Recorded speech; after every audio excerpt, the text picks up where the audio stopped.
দেখাবো নতুন একটা রেসিপি, ক্ষীরা ভুনা। তো চলুন দেখে নেওয়া যাক রেসিপিটি। প্রথমে আমি কয়েকটি ক্ষীরা নিয়েছি এবং এগুলো আমি কেটে টুকরো করে নিলাম।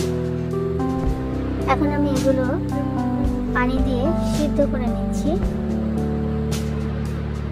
এটা সিদ্ধ হয়ে যাওয়ার পরে আমি এগুলো একটা স্ট্রেনারে ঝরিয়ে নিলাম।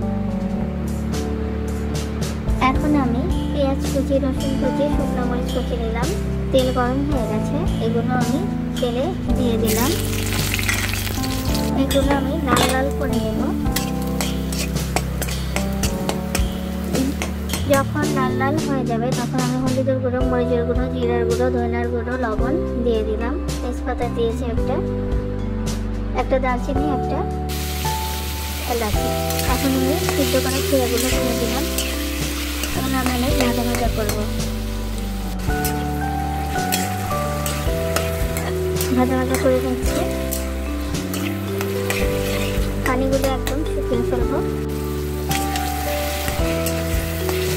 হয়ে গেছে। এখন আমি ধনিয়া পাতা দিয়ে পরিবেশন করব। এই ক্ষীরা ভুনাটা অনেক খেতে মজা এবং হেলদি এবং টেস্টি। আর এই পর্যন্ত সবাই ভালো থাকবেন। আল্লাহ হাফেজ।